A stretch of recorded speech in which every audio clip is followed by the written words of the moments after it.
Moviesucktastic is a podcast about bad movies and the people that love them. But it's more than just a podcast. It's also an online presence. If you want to know more about Moviesucktastic or want to become a part of Moviesucktastic, you can find us on Facebook. You can find us on Twitter at Moviesucktastic. You can find our blog at boothreviews.blogspot.com, or if you want to give your own reviews that we might use on the show, you can go to reviews.moviesucktastic.com and check out our own little lunch.com community for Moviesucktastic. Check us out and become a part of the show, because the only thing more fun than a bad movie is sharing it.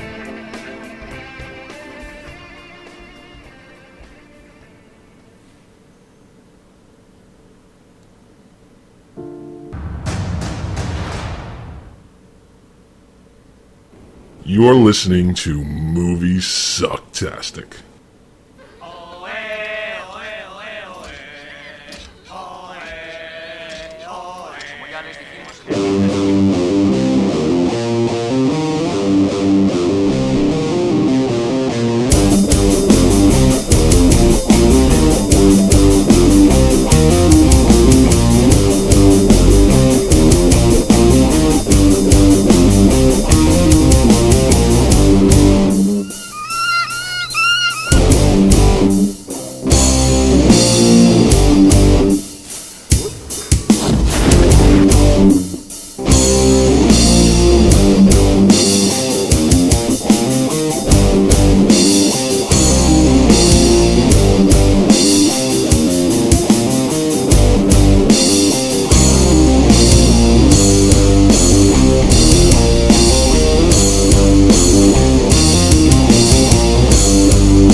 Dude, no! Oh! Oh, hello. Hello. Hello there. Hello. How are you? I'm good. How are you? Oh, hi, Scott. Oh, hi, Joy. Welcome to Oh. Moviesucktastic. Welcome to my bridge, Scott. How are you? Oh. I have a bridge I'd like to sell you. Oh, hi, Spy. I spy with my little eye. Oh, I'm spent. This Welcome movie to is not Oscar worthy. We'll talk to you next week. Goodbye. I kind of stole the thunder there. Look Yeah, at just that. a little. Yeah. Here's a rundown. It's nominated because Tom Hanks is in it. Spielberg wrote it. Spielberg directed it, and the Coen brothers wrote it. Goodbye. We'll talk to you next week. Pretty much it. Now That is pretty much it. Let's backtrack a bit and actually explain what we are and what we're doing. This is Moviesucktastic, episode 190 something, and possibly, and we're reviewing the Oscar-nominated film, maybe 201. I don't know. Possibly, and we're reviewing the Oscar-nominated film Bridge of Spies. Yeah. Or as I like to call it, the Bridge of. There's Spies. There's a bridge, and something happens at the bridge. There you go. Can I, off the bat, say that I feel like this whole film was the Coen brothers saying "fuck you" to regular America? There's a level of the film, maybe,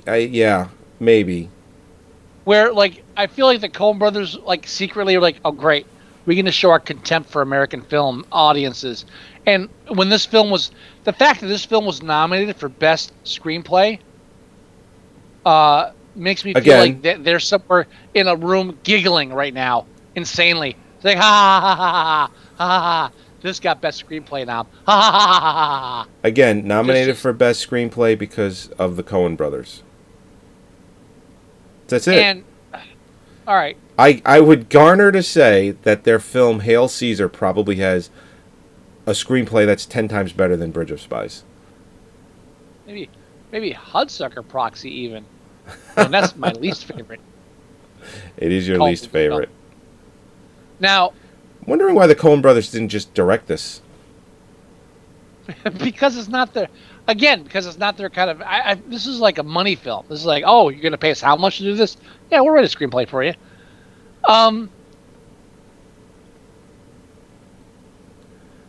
Disclaimer: Yeah. overall, it's not a bad movie, No. but it's a very accessible movie. Yeah, it's very structured. It's very cliche is not the right word. What's the word I'm looking for? Cliche. No, it's not cliche. What's the other word I'm looking for? Mundane. No. When Public? when they follow the line, and they just Stereotypical storyboard, carbon copy, formatted. formatted. It's not the word you're looking for. No, you're very right. By the books. Yeah, Very formatted is not the word I'm looking for. Formulaic. Template. Formulaic. There you Formulaic. go. Very template. Formulaic. We're on the same page. We're getting around to the terminology. Yeah. Very that's all. formulaic. Yeah. Yeah, it moves the right way it should move. It acts the right way it should act. And in the end, it got noticed by the Academy and was nominated in a bunch of categories. So, well, it was. Coen Brothers wrote it. Spielberg directed. It's a perfect formula to get nominated. It really is. Now, I'm going to say right off the bat, that there's going to be maybe one or two spoilers. So just ahead of time, so you don't get pissed at me if I ruin minor details of the film. Okay. But again, based on a true story, so I don't know what you're fucking expecting. Yeah, it's a very straightforward film, and the basic gist is the Tom Hanks character is an insurance salesman, and he's asked by the government to be the attorney defending a supposed spy, because they have to give him his due process. And Tom Hanks' character takes it seriously because he's a true American. And then that turns in later to him negotiating the release of other American spies, blah, blah, blah, blah, blah. Correct. Did you say that Mark Rylance is nominated for an Oscar for this? I did not mention him at all.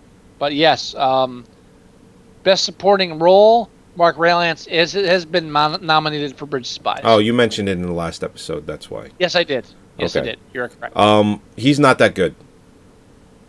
He's fine. I mean, he's good. okay, but Yeah. when I watch his performance, again, formulaic, like the little quips he goes back and forth with Tom Hanks throughout the entire film, where Tom Hanks is, "Aren't you worried?" He goes, "Would it help?"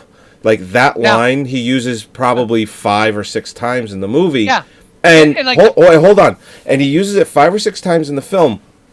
And when you were talking about, if this movie, Spotlight, when it was like, if this was made 5 or 10 years ago, it would have been like, oh, yes, I get it. That's awesome. That's the same thing with this. It's so formulaic that if this movie had been made in prior years, 5, 10, 20 years ago, that would it help line would be one of those more quoted lines today. It would be more noticed.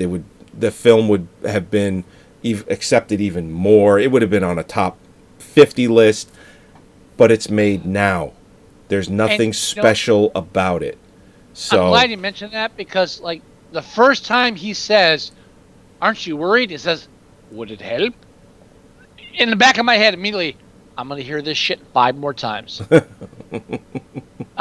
It's like the minute he says it, you can smell the setup for a running line through right, the film. and they do it all the way to the end of the movie. So when he finally says it during the big bridge scene at the end, you're like, yeah, I've seen this coming for about an hour and a half. You guys don't really need to put too much effort into it.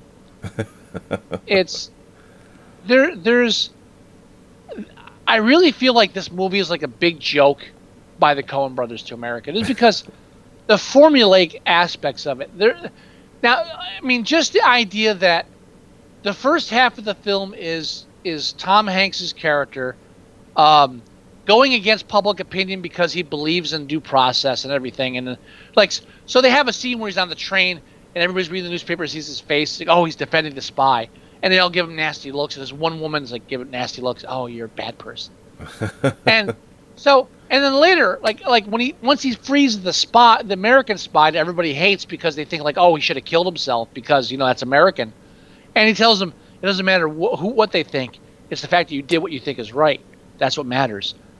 But then they put him on the fucking train, and then they have everybody reading the newspaper with his picture, and like, oh, he saved our pilot. And then the same woman with the nasty face looks at him, goes, smiles at him, goes, oh, yeah, I smile at you now because you did something I approve of. And he's like, oh, I feel better now. Says, that goes against everything you fucking said 10 goddamn minutes ago. What the fuck? Really? Sorry, I'm a little. That part really bothered me. Yeah, and they went out of their way to show. They also went out of their way to show the quality of life that's over there compared to the amazing country that we have and the quality of life that we have here. All right. And in a lot of ways, probably during that time period was true. Oh, it's true, sure. You know, yeah. But today, even though it's probably still true, the quality of life here is nowhere near what it used to be. No matter how you fucking spin it. There's a whole idea of American freedom versus like their, lack of freedom. So like all the scenes of them building the wall was like, yeah, I'm sure that was like accurate. That really happened that way because it fucking happened. We know that. But like then at the end of the film where he's on the subway, and like earlier in the film he was on the subway when they passed people trying to get over the German wall and they were shot dead. And he's like, oh.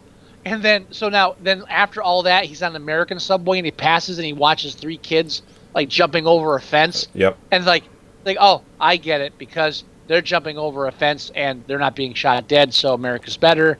I get that, yeah. And it's so fucking ham-fisted in your fucking face. It's like they should have just like had like a flag flapping in the background. You know what? I mean, if rewatching the film, there might have been. It just might not have been as apparent. Yeah. Yeah. I mean, and yeah, it's a true story. It really happened. To whatever extent. I didn't even bother. You know what? You hit a point where you watch one of these films and you go like, you know what? I don't give a fuck what they changed. I really don't care. Yeah. I don't care if he didn't talk to these people. I don't care if he didn't have the big breakfast the day after. I don't care. I don't care. I really don't, because I'm watching a film, and its comparison to reality is kind of moot because I'm watching a movie. Right. Not an AMC History Channel documentary, whatever the fuck. Yeah. But yeah, the film is very manipulative and very by the books. Like the first time you meet Tom Hanks, he's like in a meeting with another insurance guy or a lawyer or whatever, and he's talking about 1, 2, 3. This happened to 3 people. 1, 2, 3. Blah, blah, blah. No, it's one thing. Like he's going through the spiel, this insurance spiel, and in the back of your head, as an experienced film goer, you're like, yeah, this is going to come up about an hour and 10 minutes from now. And what do you know? It does. Like that exact same experience. What are the odds of that? Probably 1 in 1. Formulaic. That's the word. I mean, and it's the same way I felt when I finally got around to watching Captain Phillips. Was it? Mm-hmm. It's like, oh, okay. It's intense because, someone being captured and stuff, that's kind of intense for me. And it's based on true stories, so that makes it intense. But you go beyond all of that, it's like, okay, it's a big budget movie. They threw a lot of money at it. They made it realistic. And Tom Hanks is a good actor. Apart from that, why am I impressed? Seriously. I'm the captain now. I'm the captain. Yeah, you know what? I mean, give me $200 million. I'll get you close to that. Just as far as, like, hiring really good actors and putting a lot of money into making sure everything looks real. But, I mean, what's beyond that? And, like, Bridge of Spies, like, oh, yeah, it's polished. Steven Spielberg directed it, so big what the fucking shit. And the Coen brothers wrote it, so they're like laughing up their sleeves every time we to like very formulaic random scenes. It's the same thing. Yeah. I'm tired. Is it a bad film? No, it's not. It's not a bad film by any means. No, I wouldn't say that at all. It's not a bad. I mean, even on IMDb, it's rated a little high. It's like 7.7. But We haven't rated any of these films we're reviewing, by the way. That's okay. We could always go back and do that. We should review them real quick at the end of this episode, like 1, 2, 3, 4. Okay, we could do that. But yeah, I mean, is it a bad film? No. I wouldn't say that. No. Not even close. It's a very competent film. I have it in my collection. I'll say that. You know. Not for long. I'll say that. For me. There's a Blu-ray of Frankenhooker out. Well, fuck Bridge of Spies. 2 different films, but yes, I would choose Frankenhooker over Bridge of Spies if I had to choose. That's my only point. Yes. Blu-ray Frankenhooker. Now I have like some not cutscenes. I have some behind the scenes stuff, playing in the background, and I will admit I do like the fact that I'm watching Spielberg in these scenes as passionate about filmmaking as I've ever seen him. I get that. No, fuck him. He hasn't made many bad movies. Crystal Skull, Indiana Jones and the Crystal Skull. I mean, I think he was just entirely too influenced by Lucas and the fact that he hasn't made an Indiana Jones film in, 30 years almost. Or 25 years, or whatever it was when it came out. 20 years. It was like 20 years, 19. He was totally rusty with that kind of filmmaking. And Lucas was in his hold year. On. Before you start praising Spielberg. I wasn't praising him. I was just saying hold on. I like that he was still passionate. I just want to walk backwards. Okay. Directing. We're just talking directing. Sure. From Bridge of Spies. Before that was Lincoln. Whatever. Then War Horse. Which I haven't seen. Oh, what a War Horse. When they fucking War Horse. Yeah, that's all I have to say. War Horse. Then Adventures of Tintin. Which kids means will like it. Well, my kids actually didn't like it. I rest my case. I tried to watch it with them, and they were just not having it. I was like, but it's high adventure, and this, and he, this guy is the bad guy, and it's like they're like, yeah, we don't care. Yeah, it's like can we watch Willy Wonka again? I'm like, all right, we can watch Willy Wonka again. Good for them. Fuck Tintin. No kid ever liked Tintin. Tintin was always adults saying, "Hey, kids, you should like this." That's all Tintin has ever been. Yeah, they really didn't give a shit about Tintin. Exactly. Before Tintin, Crystal Skull. Just fucking wrap that up in a bow. That's fucking blue. Before that, Munich, which nobody watched. But it was nominated for Best Picture. Because it's pro-Israel. So we'll just leave it at that. It was, and what was interesting about it being nominated for Best Picture, the Oscars had not gone to 10 nominations yet, so it was one of the 5. Yeah, so it was one of the 5 Best Pictures nominated. Everybody likes to stroke off to Spielberg. Oh, he's a great director. This is the guy that gave us The Last Crusade. I'm sorry, fuck that. Fucking The Lost World Jurassic Park. What the fuck was that? Actually, I preferred that one over the original. But anyway, Jurassic Park itself was a shit. Hook. How come he's not wearing that around his neck like a fucking albatross every time he comes out to interview? AI, which everyone hated but me. I liked AI. Well, the general public hated it, except us, too. Right? Yep. Yeah. So, what the fuck? How come we don't hear that bullshit anymore? Minority Report, which I hear they turned into a really shitty TV show. Oh, yeah. That's right. I like Minority Report as well. He's got just as much knocks against him as he does for him. Yeah. You know what it is? When he did Schindler's List, he swept the Oscars Get me started. He swept he swept the Oscars with Schindler's List, and ever since he did Schindler's List, if he's done a film that is your quintessential Oscar type movie, it's either been nominated for Best Picture, almost always. I can tell you.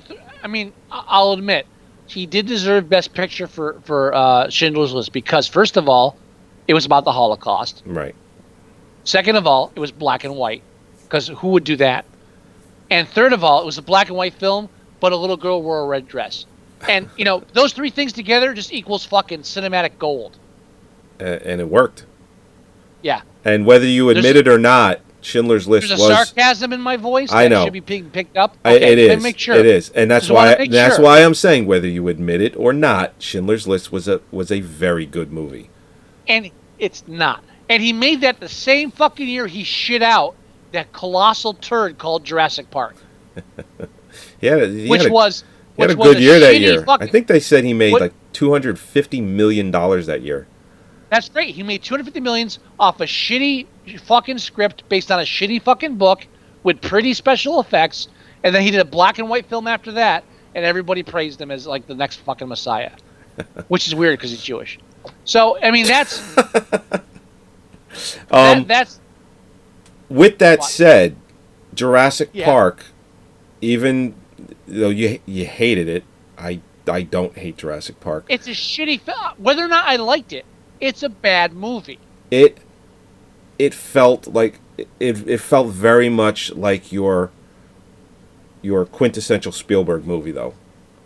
Yeah, but it's a bad movie. I wouldn't say that it's a bad movie. No, it is. If you break down the screenplay, it's a shitty. I would say Jurassic Park. Bad movie. I would say the new Jurassic Park, Jurassic World, is a bad movie. Well, that is on a whole different level. But if you break down the screenplay for Jurassic Park, it's a bad. You could like it. It's pretty. They did great special effects. It's a bad movie. Just like I mean, I don't know. I just think this. Spielberg gets he's like Schwarzenegger. He gets away with way too much shit. That's all I'm saying. Yeah, Schwarzenegger does get away with a lot. So, although he's not nominated for a Best Supporting Actor, probably never will be. And never will be, unless he does something really later in his years, like when he's 80. Yeah. And everyone's like, "Aw, Arnie, yeah, come on, we'll give you something." Yeah, I don't know. He'll have to make an Austrian film to get by with that accent to get nominated. And that's where like the whole Oscars thing kind of falls apart because just like out of like the thousands, even hundreds of thousands of actors, directors, producers making films every year, then the Academy gets together and says, "Yeah, these are the 5 best." Really? Really? You're the 5 best. The 5 out of this hundreds of thousands of people making movies everywhere around the world. This is your best 5. And even the fact that they have a foreign section means, yeah, we mean the 5 best American, and then, the rest of those other 6 countries or the continents or whatever the fuck. It's so arrogant. Just the concept of the Oscars. Well, so fucking arrogant. It's just congratulatory. It's patting each other on the back. I used to love watching it. Now I watch it, but I'm more... It's just like, you know what? They make millions of dollars. They make movies that I find entertaining, but they're giving each other awards because they're so great. And this and it seems... I'm sorry. I just want to finish this. It seems that back when the Oscars were invented, to give an award, it's like you made the best film this year. You were the best actor in these films this year. It was much more organic, and it was much more down to earth than it is now. Now it's just an advertising commercial. Whoever's paying like millions of dollars per 15-second commercial, it just feeds the social media type. It's everything that I hate now. You're right. Back when it first came out, it was more we're creating cinema, and we want to acknowledge that the filmmakers and the actors. And now it's, if they didn't have it, it wouldn't matter. Who cares? Right. No, I don't disagree with any of that. Yeah, And so now that it's so commercial and so to a point where we're just like we're actually expanding 5 to 10 best pictures because we have to get into like the big budget things like Avatar because really they're shitty films, but we have to acknowledge them. And then this arrogant idiot bitch, pardon my French, who's running the Oscars. I'm not looking up her name, because there were no black people involved in the Oscars this year. White gold. She's like, oh, we're gonna work on the diversity of the Oscars to make sure that it's more diverse. I said, really? So out of the 100,000 people out there, you're gonna make sure that at least 2 or 3 of them are black? How come? What about Koreans? What about Japanese Americans? What about Sure. What about Swedish? Yeah, Filipino. I don't. What was the last time we had a Filipino director nominated? God damn it! You're right. Yeah, you're absolutely right. Here's the thing. This is the problem that's going to happen. It's basically going to be forced to have 1, 2, however many black actors nominated, and they're absolutely not going to. The performances are not going to be up to par for whatever reason. It's just going to be a nomination just to be a nomination. Yeah. Not because they did the best job. She said, we're going to take steps to make sure that there's more diversity. So, how are you going to do that when you're asking people to choose what they think was the best film or the best actor, best director? How are you going to do that? You say, okay, out of all you people voting, 20% of you, make sure you vote for somebody black. How are you going to do that? How do you say, hey, make sure that somebody's black? Unless you make best black film or best black director or best black actor or best Korean actor or best woman actor. I mean, what? Or they have that one, sorry. Best woman director. I know, we know where you're going. Yeah, unless you start dividing it down into subcategories just to make sure. Great, we'll ensure that the Oscar award show takes 2 days to fucking complete. Because other than that, you just got to fucking roll with the fucking dice. And it's just exactly like you just said. It's a voting process. You have to be voted to even be nominated, and then once you're nominated, you have to have the votes to even win. So it's by your peers. It's not like the producer of the Oscars or all of the higher ups are voting. It's like, yeah, we're not going to vote for any black people. It's their fellow actors and directors that are voting for these categories. So I don't know. To argue it is just to off the top of my head to absurdity. And off the top of my head, because I haven't really looked too much into this, but out of the 5 nominees for Best Director, how many of them are women? I don't think any of them were. I'm not sure. That's why I'm double checking a couple of them. The only one I'm not certain about is Room. That's a guy, and Spotlight, I'm pretty sure, is a guy. So, no women were nominated for Best Director this year. What are we going to do about that? We need to get down on that, because what the fuck? I mean, what is this, a male-dominated directing thing? I understand the repulsion against racism and other things like that. But I also understand that when you're dealing with literally hundreds of movies,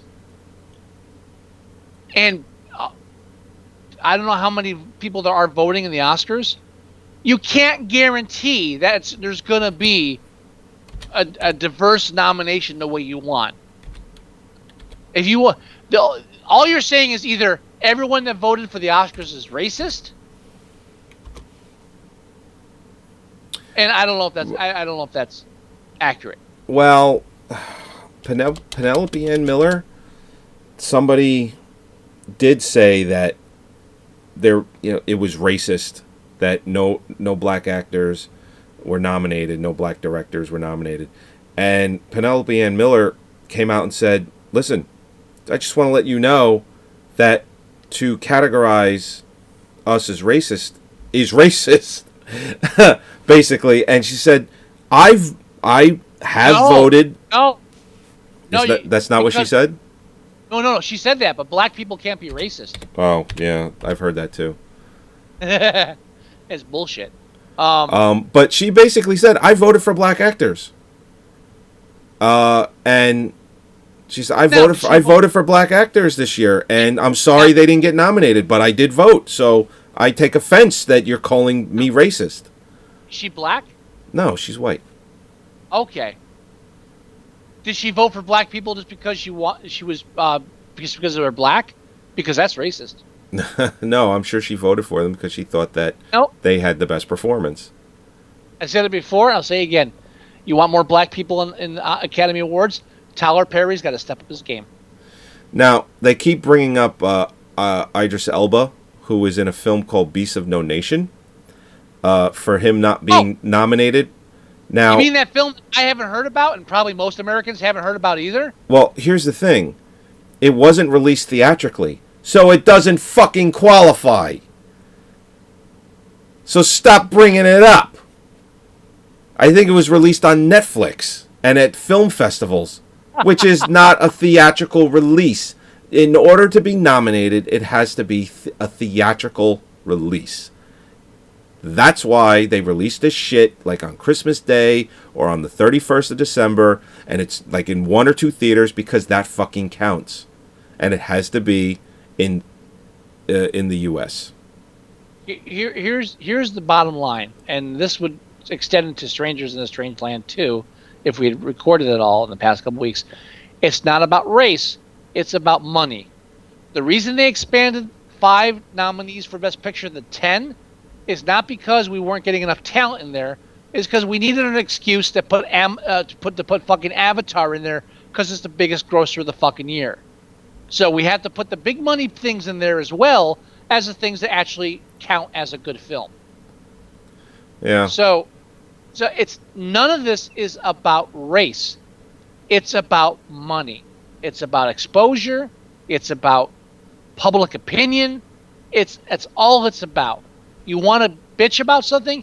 Bitch about how the movie industry is pretty much spending $200 million on these fucking films because no matter what, they can't lose money, and not paying attention to anything about artistry, and then occasionally patting themselves on the back because they recognize Birdman as a great film.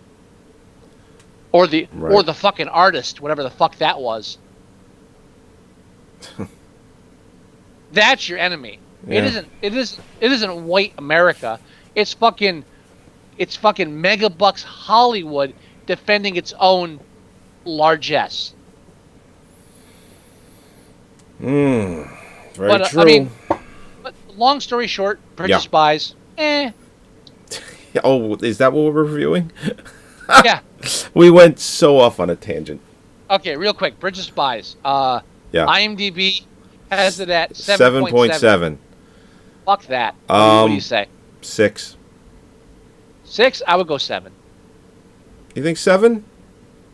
Very well made film. There's nothing wrong with it. It's just, I didn't like it like I like a 7 though.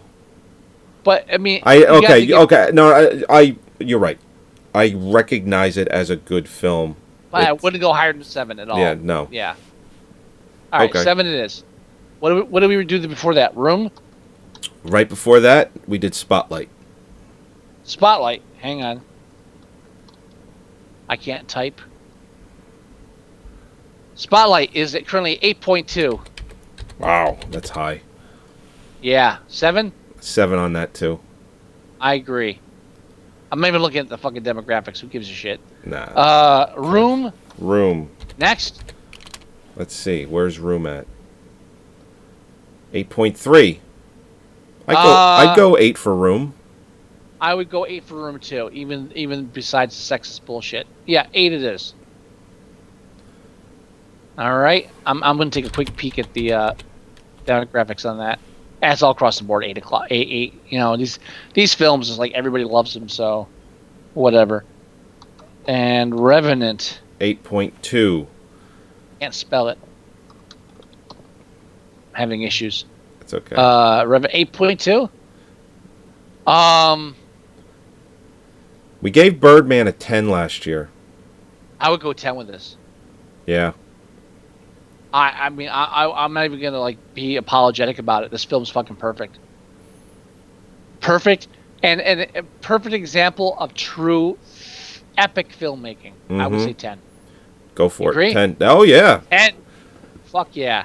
Fucking Hey, A. why did it say 8? Oh no, we got our 10 in there. Okay. Okay, good. 232 votes across the board. It's like 8. I just want to point out that the highest rating 8.8 is aged under 18 and males under 18 8.8. Lowest rating is 7.9, females 30 to 44. What is that about? Yeah, they didn't like that Leo got his ass bitten by a bear.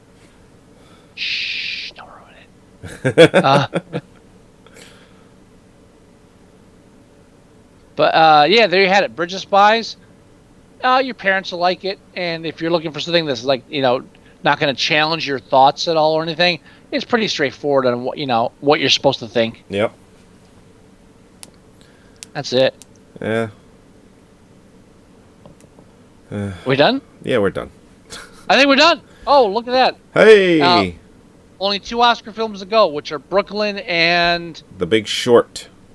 The Big Short, which we'll do next week early. Next week. And we'll get up to before the show, before the Oscars. Yes. Oh, yeah. We'll get them all. And Then that leaves our 200th episode, which might have to wait till you get back from vacation. Our 200th episode might come after 201 or 202. So that's actually... I'll talk to you about it after the show. Yeah. Yeah. Take care of it. Yeah. You don't need to know this, people. Just listen. Just Revenant's best Oscar. That's all. Yeah, it won't win Best Picture, unfortunately, but it deserves it. Possibly, most likely it won't, but you never know. Yeah, I'm going Spotlight because it's been winning everything, and I just got this gut feeling that it's just gonna win it all. Oh, it's like the artist winning again. Oh, That was the night you got drunk.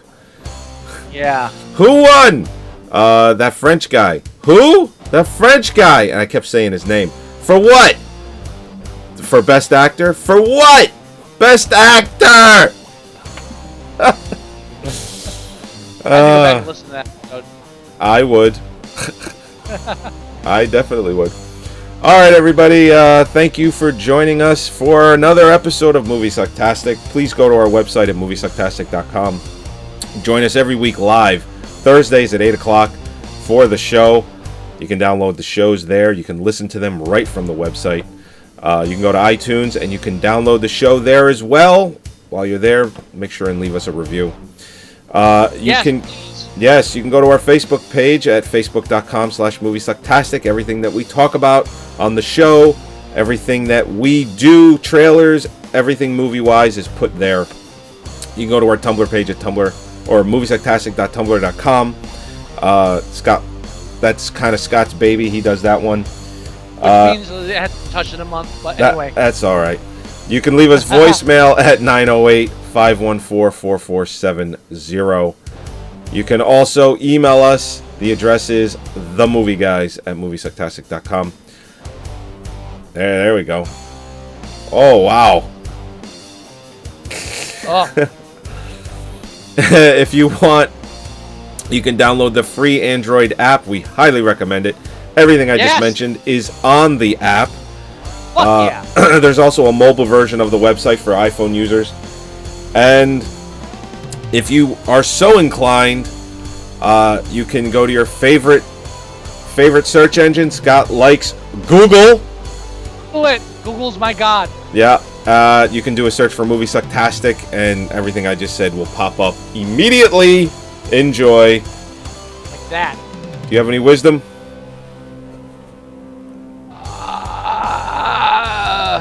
No. Okay. I think I'm tapped out of wisdom now. That's quite all right. It's quite all right. All right, everybody. We'll talk to you next week. Bye-bye. More or less, yeah. Yeah, pretty much. Brooklyn and something else coming up. Yeah. I should stop talking now. Yeah, music's done. I mean, it faded out, but So I should have stopped talking you a while do this ago. every week. Almost every week. That's not say every week. That's mean. Come on. It might be true, but it's still mean. I'm sorry. I'll be less mean. Thank you. Okay, good.